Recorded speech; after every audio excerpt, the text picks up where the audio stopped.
আগামী 20 April brigade auto operators ইউনিয়নের পক্ষ থেকে তোমরা কি দাবি রাখছো এবং কিসের জন্য ব্রিগেড চান? ব্রিগেড আগামী 20 এপ্রিল ব্রিগেড আজকে বর্তমানে কলকাতার বুকে অটো চালকদের রুটের যা অবস্থা, পুলিশি জরিমানা, দাবনীয় পরিবহন যে আইন, তার মধ্যে অটো চালক শুধু নয়, সমগ্র পরিবহন শ্রমিকরা আজকে নাজেহাল। বামপন্থা সরকারের আমলে যে সামাজিক সুরক্ষা ব্যবস্থাটা চালু হয়েছিল, বর্তমান তৃণমূল সরকার আসায় ধীরে ধীরে সামাজিক সুরক্ষা, শ্রমিকদের সামাজিক সুরক্ষাটাকে ব্যবস্থাটাকে তুলে দিয়ে দেওয়ার চেষ্টা করেছে। নতুন করে সামাজিক সুরক্ষা শ্রমিকদের নেই বললেই চলে। সামাজিক সুরক্ষা আওতায় যে যে প্রকল্পগুলি ছিল, বর্তমানে তৃণমূল সরকার সেই প্রকল্পগুলো ধীরে ধীরে আস্তে আস্তে বন্ধ করে দিয়েছে এবং নতুন নতুন নিয়ম কানুন লাগুর মধ্য দিয়ে এই পুরো সামাজিক সুরক্ষার যে ব্যবস্থাটা, সেটা সরকার আস্তে আস্তে বন্ধ করে দেওয়ার চেষ্টা করছে। এর বিরুদ্ধে দাঁড়িয়ে আমরা আগামী 20 এপ্রিল ব্রিগেডের ডাক দিয়েছি। আমরা পুরনো দিনে যারা পরিবহন শ্রমিক ছিলেন, তাদের সিগন্যাল ফেল সাইটেশন যে কেস ছিল, সেটি 100 টাকা ছিল।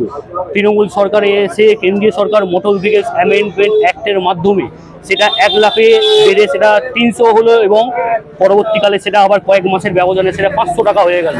তখনও অটো অপারেটর্স ইউনিয়ন লাগাতার আন্দোলনের মধ্যে ছিল। শ্রমিকরা প্রথমে বুঝতে না পারলেও পরবর্তীকালে যখন আইনটা লাগু হয়ে গেল, তখন তারা এর যে কত বড় ক্ষতি সম্মুখীন হতে হলো, শ্রমিকরা সেটা বুঝতে পেরেছে। বর্তমানে আবার যে নতুন করে মোটর ভেহিকলস অ্যামেন্ডমেন্ট আইন, ন্যায় সংহিতা 106(1) ধারা যে লাগু হতে চলেছে, তাতে শ্রমিকরা আরও নাজেহালের অবস্থার মধ্যে পড়তে চলেছে।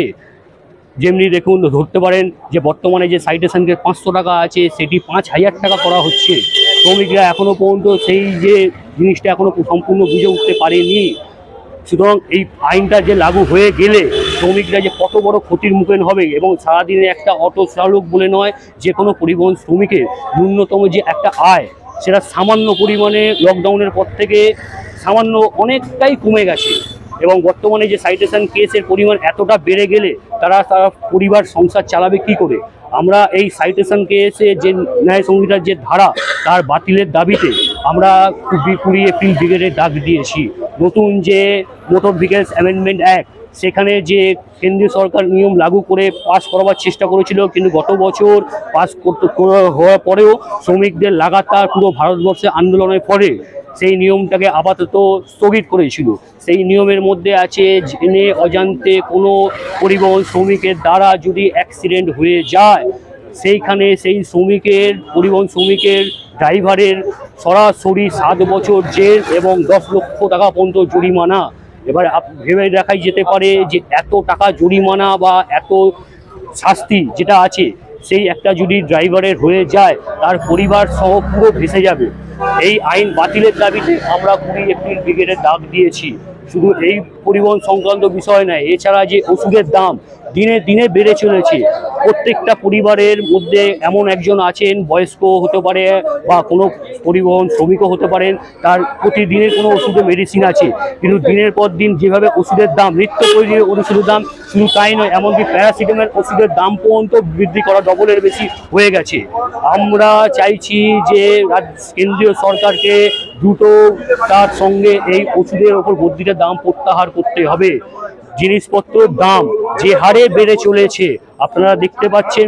শুধু জিনিসপত্রের দাম শুধু পরিবহন শ্রমিক, পুরো ভারতবর্ষে আজকে পশ্চিমবঙ্গ যত সাধারণ মানুষ, তাদের অসংগঠিত শ্রমিকদের ক্ষেত্রে যেভাবে একটা প্রভাব পড়েছে, তার মধ্যে নাজেহাল। দিনের দিন আয় কমছে, তার মধ্যে জিনিসপত্রের দাম লাগাতার হারে বাড়ছে। আমরা এই জিনিসপত্র বর্ধিত দাম প্রত্যাহারের দাবিতে এবং এটা সুশৃঙ্খলভাবে সরকার যাতে এই বাজার ব্যবস্থাটাকে নিয়ন্ত্রণ করতে পারে, তার দাবিতে 20 এপ্রিল আমরা ব্রিগেডের ডাক দিয়েছি। এছাড়াও আপনারা দেখতে পারেন চিকিৎসা হসপিটালগুলোতে যেভাবে আজকে জাল সেলাইন শুরু বলে নয়, আজকে অসংগঠিত কোনো শ্রমিক, গরিব, ন্যূনতম যে আজকে রাজ্যের মানুষ যাদের শরীর খারাপ হলে তারা সরকারি হসপিটালকে আমরা প্রাধান্য দিই, কিন্তু সেই হসপিটালে যে ওষুধ, যে মেডিসিনগুলো আমরা ব্যবহার করছি, সেগুলো আদৌ যে অরিজিনাল না ডুপ্লিকেট, বা তার মধ্যে কিছু কীটনাশক জাতীয় মেশানো আছে কিনা, আমরা সেগুলো জানি না। সুতরাং এই চক্রের যারা পান্ডা আছে, তাদেরকে দ্রুত সঙ্গে গ্রেপ্তার করে স্বচ্ছতা হসপিটালগুলোতে স্বাস্থ্য ব্যবস্থাকে কাঠামোকে পুরোভাবে তৈরি করে সুন্দর স্বাস্থ্য ব্যবস্থা সাজানোর দাবিতে আমরা 20 এপ্রিল ব্রিগেডের ডাক দিয়েছি। আজকে দেখতে পাচ্ছেন আমরা অসংগঠিত শ্রমিক যারা আছি তাদের ছেলেমেয়েরা বেশিরভাগ ক্ষেত্রে সরকারি স্কুলগুলোতে পড়ে, কিন্তু আজকে 2011 সালের পর থেকে সরকারি স্কুলগুলোতে শিক্ষক নিয়োগ হয়নি। প্যারা টিচার, পার্ট টাইম টিচারদের মাধ্যমে স্কুলগুলো পরিচালনা হচ্ছে।